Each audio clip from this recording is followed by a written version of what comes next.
우리 계속되는 출애굽기의 말씀을 보면 하나님께서 거하실 그 성막을 이스라엘 백성들로 하여금 만들 것을 요청하죠.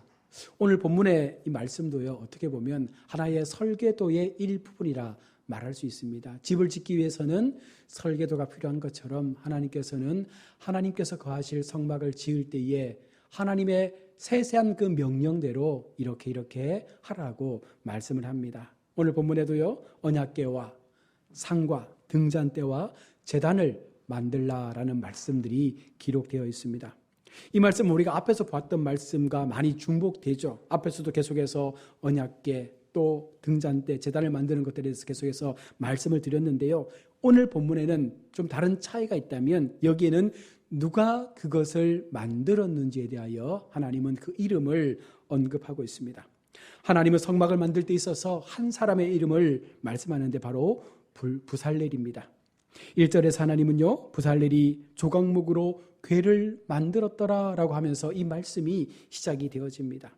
이후에 부살렐과 올리압과 지혜로운 사람들이 하나님이 주신 명령대로, 하나님 주신 그 지혜대로 하나하나 오직 하나님께서 명령하신 대로 이 모든 것들이 지어져 가도록 지도하고 감독하고 있음을 말씀하고 있습니다.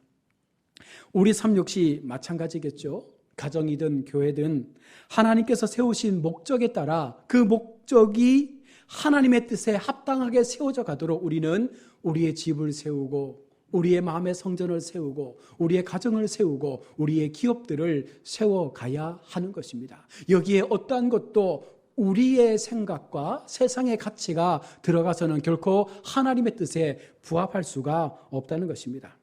하나님께서 각자에게 주신 그 각자의 은사대로 내가 하나님께서 거하실 주님의 성막을 내 마음의 집에 지어가는 것입니다. 우리의 삶의 자리에서 그것을 하나하나 만들어 가는 것입니다. 오직 하나님의 뜻에 따라서 세워진 성막 가운데 하나님은 거하시기 때문인 거죠. 그래서 예배 시간 많은 성도가 함께 예배드려도 하나님이 거하시는 성전은 따로 있는 것입니다. 우리가 일상 속에서 우리의 삶의 자리에서 열심히 살아가며 믿음의 성도답게 살아간다 할지라도 하나님께서 함께 하시는 사람은 따로 있다는 거예요. 누구겠습니까? 하나님의 뜻대로, 하나님의 방법대로 우리의 삶의 자리에서 그것을 오직 하나님께서 원하시는 뜻대로 행하는 자에게 하나님은 함께 한다는 사실입니다. 오늘 말씀에서도요, 언약궤와 떡상을 부살렐이 만들고 있습니다. 여기서 중요한 관점은 뭡니까? 말씀 그대로 만들었더라예요.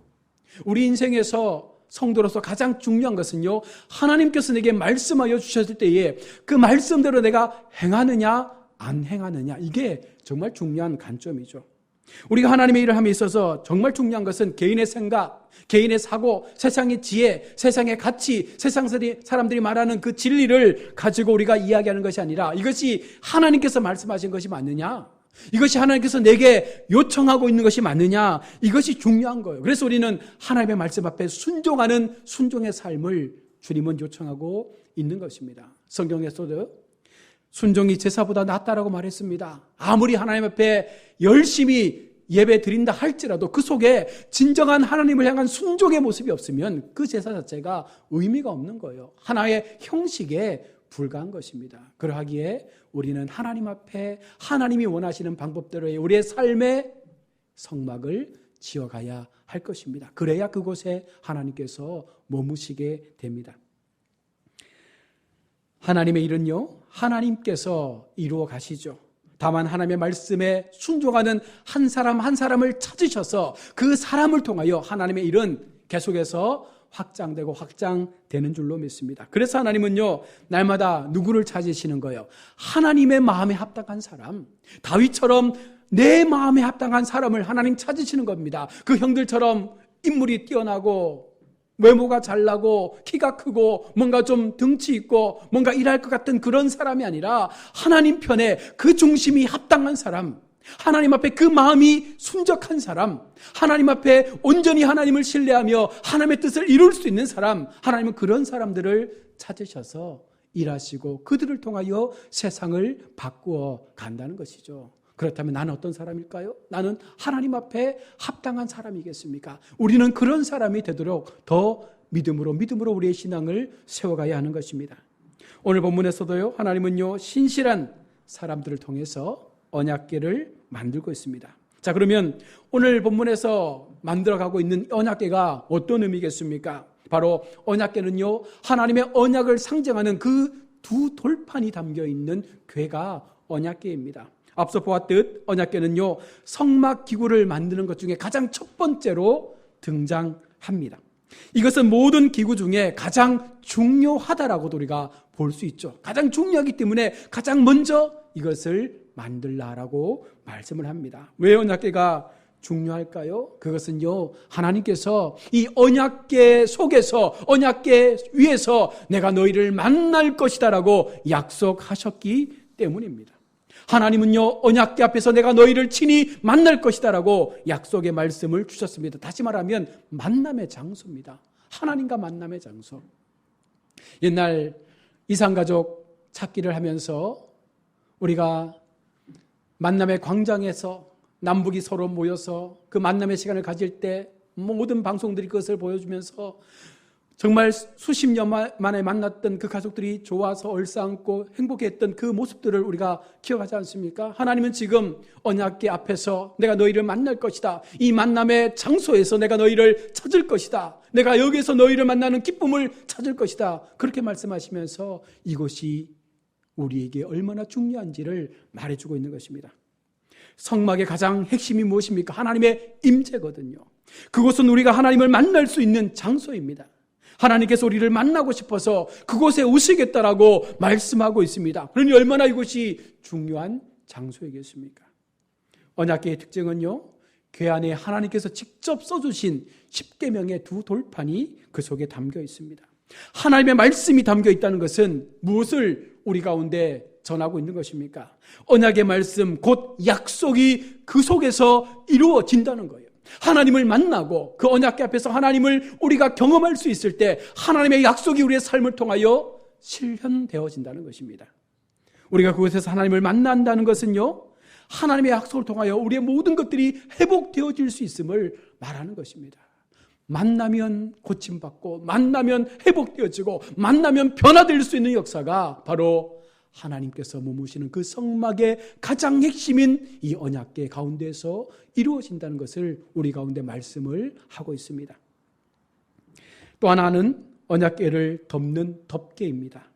그 덮개를 성경은 속죄소라고 오늘 말씀을 하고 있는데요, 속죄소의 양쪽에는 두 천사가 서로 보며 큰 날개로 그 속죄소를 덮고 있습니다. 바로 그 위에 주님의 임재가 임하셔서 우리를 만나주시고 우리와 함께 해주실 것을 말씀하고 있습니다. 속죄소에서의 만남은요, 우리의 죄를 용서받고 거룩해짐으로써 우리가 하나님을 만날 수 있는 역할을 하는 장소가 바로 속죄소가 되는 것입니다. 제사장은요, 번제단에서 잡은 짐승의 피를 가지고 속죄소 안으로 들어가서 그곳에 피를 뿌리면서 그 피를 우리의 죄를 대신하여 뿌리는 대속의 피로 뿌려서 그 죄를 속죄했던 장소가 속죄소입니다. 그러니 우리 죄가 속함받고 우리가 하나님 앞에 거룩함으로 세워지는 이 속죄소 가운데 우리는 날마다 세워져 가야 하는 것이죠. 비록 우리가 죄인이지만 짐승의 피로 인하여 우리의 죄를 대신 그 짐승에게 전가해서 우리 죄가 사함을 받고 그렇게 깨끗해진 우리를 하나님께서는요, 만나 주시겠다라고 하는 그 장소가 속죄소인 것입니다. 그래서 이 장소는 너무나 우리에게 중요한 장소죠. 우리 주님은 우리가 진정한 속죄소 안으로 들어오기를 원하시고 있는 것입니다. 이 말씀은 다시 말해서 우리가 진정한 회개의 삶을 통해서, 진정한 회개의 고백을 통해서, 우리가 진정한 회개의 그 변화의 모습을 통해서 하나님 앞에 거룩함으로 하나님 편에 세워지기를 원하는 거예요.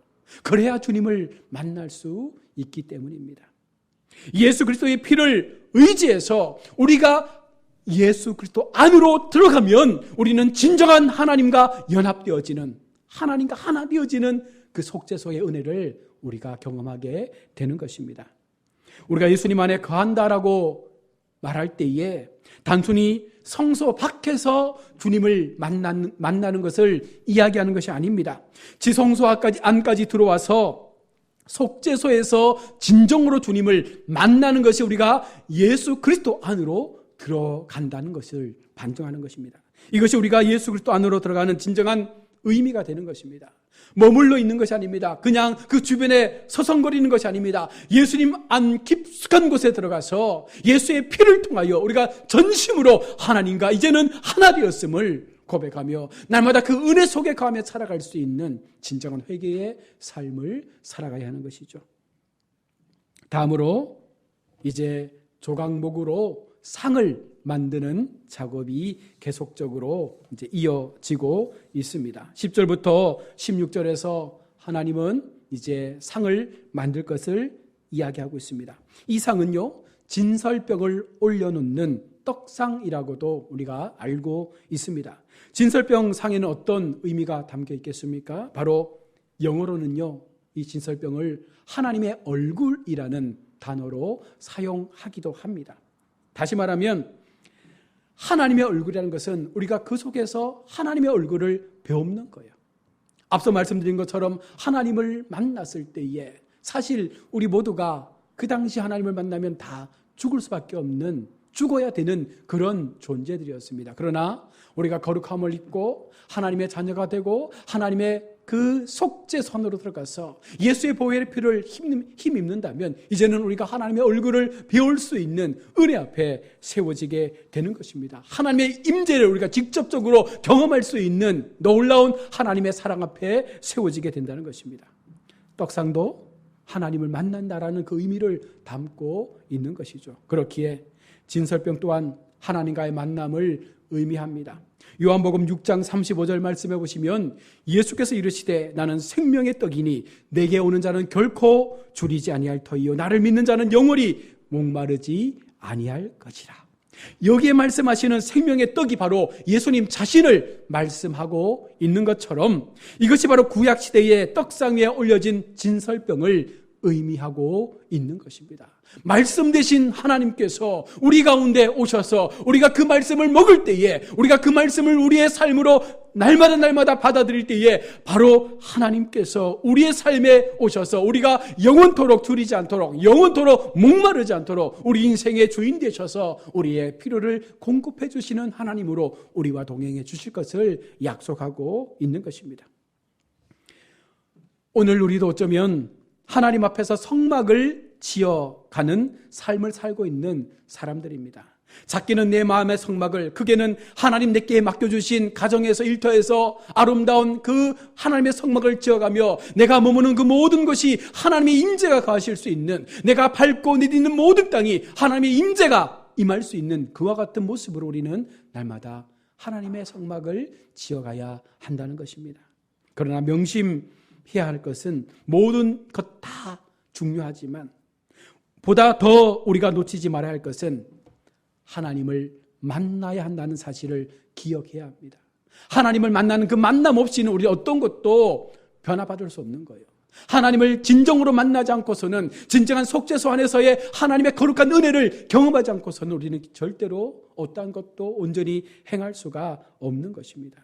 이 모든 과정에서 내가 주님이 거할 성막을 만듦으로써 내 삶의 성전을 아름답게 성령께서 이끄시는 대로 우리가 지어갈 때 주님은 그곳에서 우리와 함께 하시는 것입니다. 또한 계속해서 17절 이후에 등잔대를 만들고 있습니다. 순금등대는 우리에게 어떤 의미를 전달해 줄까요? 바로 성소의 외부와 차단된 이 어두운 장소, 성소는요 덮개로 가려져 있기 때문에 사방이 깜깜합니다. 이와 같은 어두운 성소의 내부에 유일하게 빛을 낼 수 있는 것이 바로 순금등대의 불빛입니다.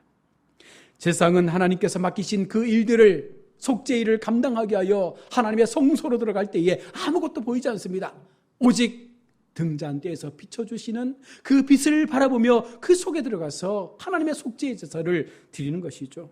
여호와의 임재하심을 상징하는 이 빛을 의지하고 오직 그 빛만을 바라보고 우리가 나아가야 함을 말씀하고 있는 것입니다.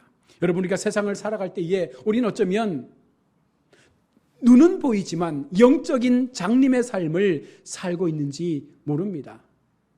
모든 것들을 다 볼 수 있습니다. 그러나 영적인 하나님에 대한 마음을 보지 못한다면 우리는 계속해서 길을 잃고 방황하는 삶을 살고 있는 거예요. 그래서 하나님은요, 우리 가운데 등잔대의 빛을 보여주시며 하나님의 빛을 보여주시며 너희는 오직 이 빛을 바라보고 하나님의 길을 걸어가라라고 말씀하고 있는 것입니다. 빛이신 하나님을 의지하고 인생길을 걸어갈 때에 결코 우리에게 실패도 좌절도 낭망도 포기도 없다는 사실을 분명하게 성경은 말씀해주고 있는 것이죠. 우리는 세상을 바라보지 않습니다. 오직 하나님의 빛을 바라보는 것이죠. 말씀으로 오신 하나님의 그 빛을 바라보면 우리는 결코 길을 잃지 않고 우리에게 주신 하나님의 정을 끝까지 완주할 수가 있는 것입니다. 끝으로 분향단을 만들고 있습니다. 분향단에서 매일 아침 저녁으로 성소에서 분향단에 향을 태우며 하나님 앞에 제사를 드렸습니다. 성소 안에는 이와 같은 향의 연기가 늘 가득했을 것입니다. 요한계시록 5장 8절의 말씀에서 이 같은 향의 연기를 바로 성도들의 기도라고 말씀을 합니다. 아침 저녁으로 드리는 우리의 기도가 가정에 가득하고 교회에 가득하고 나라 가운데 가득하면 그런 가정과 그런 교회와 그런 나라는 반드시 하나님께서 보호하여 주시는 거예요. 왜 그렇습니까? 그곳에 하나님이 계시기 때문에. 그와 같은 기도의 향기가 가득한 곳에 하나님은 늘 우리와 함께 하시기 때문에 그곳이 가장 안전한 곳이 될 수밖에 없는 것입니다. 기도의 향기가 가득할 때 하나님께서 우리의 기도를 들으시고 응답해 주십니다. 아침 저녁으로 드리는 기도의 향기를 흠령하시는 하나님을 기억하며 쉬지 말고 기도하는 삶을 우리로 살아갈 것을 말씀하고 있는 것입니다. 사랑하는 우리 성도 여러분, 오늘 내 마음이 거룩한 성전이 되어져서 정말 황금으로 빛나는 그 언약궤에 주의 말씀을 날마다 담는 거예요. 내 마음의 성소에 하나님 주신 말씀을 날마다 우리의 그 마음을 말씀으로 채워가면 그 말씀이 우리에게 양식이 되어져서 우리는 지치지 않는 것입니다. 우리는 실망하지 않는 거예요. 그 두른 상 위에 오늘의 말씀을 올려놓고 날마다 하나님 앞에 기도하며 하나님의 그 기도의 불이 꺼지지 않도록 우리가 날마다 하나님 앞에 내 삶을 아침 저녁으로 기도의 향연을 올려드릴 때 하나님은요, 그런 우리의 기도를 들으시고 우리 가운데 하나님의 말씀을 전하여 주는 것입니다. 내 하루가 제단에서 향기로운 번제물이 되어서 하나님께 올려지기를 우리가 날마다 간구한다면 하나님은요, 그런 하나님의 사람들을 찾으셔서 그 속에서 하나님의 뜻과 역사를 증거해 가는 것이죠. 오늘 출애굽기 30장에서 핵심적인 말씀이 무엇입니까? 언약궤, 상, 등잔대, 제단, 이 모든 것이 결국은요, 하나님을 만나기 위한 하나의 수단으로 하나님께서 이것을 만들라라고 말씀하는 것입니다. 언약궤의 속죄소 안에서의 하나님의 그 떡상 위에서의 말씀, 우리를 위하여 밝혀주시는 그 등잔대의 불빛, 이 모든 것들이 결국은 하나님을 만나면 다 보여지는 거예요. 하나님 앞에 만나서 우리의 삶을 거룩한 속죄물로 드려서 오직 예수의 피에 공로 힘입어서 오직 그 빛을 바라보며 믿음으로 나아갈 때 우리의 길은 이제 새로운 인생의 길로 변화될 수 있게 된다는 사실을 보여주고 있는 것입니다. 구약 출애굽기에서 하나님은 이와 같은 말씀을 주시면서 신약의 예수 그리스도 생명의 말씀으로 오신 이 땅의 생명의 빛과 능력으로 오신 우리 주님을 말씀하시면서 이제는 생명의 떡 대신 우리 주님을 우리가 날마다 마음에 담는 것입니다. 날마다 우리 인생 가운데 예수 그리스도께서 말씀하여 주시는 그 길로, 그 진리의 길로 나아가는 것입니다.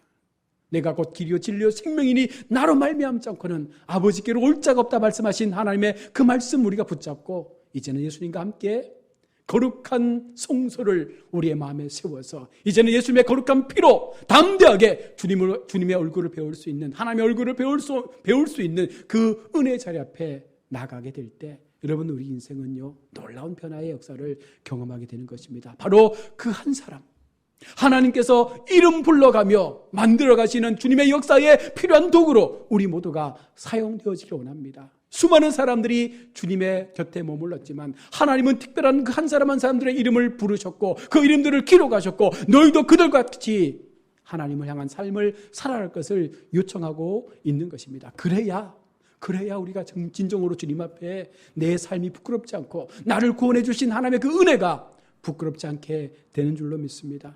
새로운 한 주간 정말 주님 앞에 하나님을 만나는 그 믿음의 장소, 은혜의 장소로 나아가십시오. 날마다 내가 머무는 그곳에 하나님의 거룩한 성소를 세우십시오. 날마다 주님 주시는 말씀의 떡을 먹고 하나님 비춰주시는 그 생명의 빛을 바라보며 날마다 우리의 걸음을 걸어가십시오. 그러면 결코 우리는 실패하지 않을 것입니다. 이것이 바로 성도에게 주신 하나님의 약속이요, 바로 믿음을 가진 성도가 감당해야 될 이 땅에서의 삶의 모습인 줄로 믿고 이 한 주간도 이 마음으로 함께 이 믿음의 선한 길을 걸어가시는 우리 모든 성도님들 다 될 수 있기를 주의 이름으로 축원합니다.